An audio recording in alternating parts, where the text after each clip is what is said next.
Hey guys, this is Illusion PODFIC, and today we're going to be reading The Right Substitution is Key by Addicted Apple. This is Chapter 7. Scarecrow was out of Arkham. That was definitely one of the worst case scenarios, especially now that the Joker was dead. Red Hood pulled out a phone, ignoring the eyes of Commissioner Gordon and the girls. "Boss," Louisa greeted. "It's Scarecrow," he informed her. "Bring out the masks and the bottled water from Warehouse 3. Make sure every household in Crime Alley has enough of each. Also, make some inquiries about any large-scale black market chemical acquisitions. If Scarecrow is cooking something, then he'll have to go get his supplies from somewhere." "Already on it, boss," she replied. "That's why you're the best," he said. "What about the shelters? Is everyone accounted for?" "Got some bad news there. 2 of the street kids haven't come in yet." Jason grit his teeth. "Which kids are missing?" "Hannah and Benji." Both of them frequented his shelters. They trusted him and knew better than to stay out during an Arkham escape. If they weren't showing up, then something could be wrong. "Shit," Jason said. "Send Bob and Sal out to look for them. Ask around the other street kids. They may know where either of the 2 were last squatting. Call me as soon as you have anything." "Will do, boss." He hung up the phone just as Robin dropped into the roof, slightly out of breath. "Good, you're finally here," Jason said to him. "Now go back to the cave. Take Spoiler and Batgirl, too." "What? I just got here," Robin protested as Spoiler expressed a firm, "Hell no." "Scarecrow is a grade A psycho," Jason said. "It's time for the kiddies to go home." "We're not going to be holed up in the cave while the city is in danger," Robin protested. "This is above your level. No more dead Robins." "You're not Batman," Robin said pointedly. "You can't tell me what to do." "Little shit." Jason folded his arms over his chest and tried to project the bat glare through the Red Hood helmet. The kid stared him down for a moment before finally caving, probably remembering that Jason still had control over his sleep schedule. "Fine," Robin said, much to Spoiler's dismay. "But at least take Batgirl with you as backup. She can probably beat you in a fight, so you can't say she's out of her league." "There's a lot more to survival than being able to fight," Jason pointed out. "But fine, Batgirl can stay. She's the least annoying." "You love us, really," Spoiler said, knocking on the side of his helmet with a grin. "Careful," he said lazily. "There's explosives in there. They wouldn't go off that easy, but he could still scare people with the idea." "Wait, what? You have explosives strapped to your head?" "It comes in handy," Jason shrugged. "I already regret not arresting you," Commissioner Gordon sighed. "That's fair." Red Hood and Batgirl were just finishing up getting samples from Gotham's water sources. It was clean so far. Well, apart from all the usual contaminants. They'd found out Scarecrow's men had made some big black market purchases a few weeks ago. But they were still trying to find out which chemicals he'd been buying. That is to say, they currently had nothing to go on. Jason's phone chimed and he picked it up. "Hey." "Hannah is safe," Louisa informed him. "She got held up trying to bring along a street cat. Benji is still missing. We have word on where he was squatting, but it's outside of your territory. Should I send the guys anyway?" "Where?" Jason asked, trying to put a lid on the very bad feeling he was getting. "It's a warehouse on the docks." Yeah, that didn't help with containing the bad feeling. "Keep the guys protecting the alley. I'll look for Benji. Text me the address." "Sure thing, boss." The call ended and Jason turned to Batgirl. "There's something I need to do," he told her. "Hood," Oracle cut in. "I've got a lead on what Scarecrow was buying, but I need you to speak to someone as Batman. Robin left the suit in your Silver Street safe house." God damn it. He thought they hadn't known about that particular safe house. "Okay," Jason agreed, "but I've got to check on something else first. Shouldn't take more than an hour." "Time is critical, Hood," Oracle said. "What could be more important?" "I need to check on a straight kid," he said. "I have a feeling it might help with our investigation anyway." "Send Batgirl to check on the kid," Oracle said. "Robin and Spoiler even." "Gotham needs Batman right now," Robin agreed. "Let me do it." "Benji isn't going to trust anyone else. It has to be Red Hood. I care about Gotham, but my people come first. Gotham has a whole colony of bats and birds watching over it. I'm all Crime Alley has." Robin spoke up with several strong arguments about why it was more logical to prioritize taking down Scarecrow and the safety of Gotham as a whole. Jason didn't care about any of that. If one of his kids might be in trouble, then that was his priority. "Look," Jason snapped. "I know for Bruce that the mission always comes first. I'm not Bruce. I won't pick the mission over a kid I'm responsible for. Not ever. There was a sharp intake of breath over the comms, but he couldn't figure out whose it was. No one said a word. Batgirl's hand came down on Jason's shoulder, and he turned to her, ready for her disapproval. Instead, he saw understanding. He thought this might be the first time Batgirl had ever understood him. Instead of the usual tense stance she kept around him, her body language had softened completely. He knew then that she had finally gotten over what he was about, and she decided that there was enough about him that she liked. Enough to finally consider him an ally.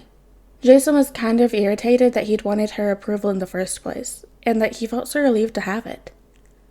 "Kid first," Batgirl said for the people listening at home. "Then Batman. We go now." "Right," Jason agreed. It didn't take long for Red Hood and Batgirl to make it to the warehouse that Benji had been squatting in. The place was crawling with Scarecrow's men, which didn't bode well for Benji. The two vigilantes split up to check the perimeter, then met back up on the roof. Through the skylight, Jason finally managed to spot Benji. The kid was tucked away in a corner, shaking like a leaf. His eyes were glazed over, so Jason was pretty sure the bastards had dosed the kid with some fear toxin. There was no sign of Scarecrow anywhere, but his men were watching over several crates that looked to be full of fear toxin. Overall, Jason counted 32 people, 5 with guns. Red Hood and Batgirl exchanged a look. "Ready?" Hood asked. "Ready," Batgirl confirmed. The vigilantes broke through the skylight and swung onto the scene. Fighting beside Batgirl was a thrill. It was like fighting next to a panther. She leapt from one person to another with vicious efficiency, even using him as a springboard at points. He'd called her Grace deadly if it wasn't for her firm aversion to killing. Jason took notes of how Batgirl had started letting her back face him, and even trusted him to cover it. In their line of work, that was a pretty large show of trust. He returned it in kind. They ripped through the men in a matter of minutes, not with ease, but not with difficulty either. When the fighting was over, Jason crouched in front of Benji. "Hey, kid," he tried. A small flinch was the only indication that Benji had heard him. The kid continued to tremble slightly to himself. Slowly, Jason reached into a pocket and pulled out some fear toxin antidote. It was only good sense to carry that kind of thing around Gotham, even when Scarecrow was in Arkham. He hoped he wasn't dealing with a new strain. "I'm going to give you the antidote," Jason said, on the off chance that Benji was registering anything. He carefully reached forward and put a hand on Benji's arm. The kid flinched again, but didn't make a fuss. Jason hated that. He knew exactly what kind of upbringing led to withdrawn compliance and silent tears. The antidote went in with no trouble. A minute or so later, Benji's eyes started to focus in on Jason's helmet. The trembling didn't stop entirely, but it got less aggressive. The kid blinked at him slowly. "Hood? You came?" "Of course I did." The kid's sobbing became more audible as he jerked forward into Jason's arms. Jason pulled him in, rubbing his back. Then he stood, carrying the kid with him, and turned to Batgirl. Her stance was soft as she watched him. When she saw that she had his attention again, she gave him a nod. Benji's body stopped shaking with sobs, and Jason looked down to find the kid drifting off in his arms. The poor little guy was exhausted. Jason freed a hand to click on his comms. "I've got the kiddo, and a lot of Scarecrow's men as a bonus. Looks like Scarecrow was storing his stuff here. Can you send the commish over to collect?" "I'll let him know," Orca replied. She didn't sound particularly relieved. "We have a problem, though. Robin and Spoiler snuck out to meet my lead, and I haven't been able to get a hold of them. Trackers are offline." "Ah, fuck," Jason sighed. "I should have seen that one coming." Jason handed Benji off to one of his guys, then went to his safe house to don the bat suit. Now properly attired, he and Batgirl went to find Oracle's lead, a chemist named Frank Bryant. When they got to Bryant's flat, there was nothing except traces of fear gas and one stray battering. Not a good sign. They scoured the apartment for clues, but there was no indication of where Robin or Spoiler may have gotten to. A ring of Red Hood's phone broke the tense silence. "What?" he answered it.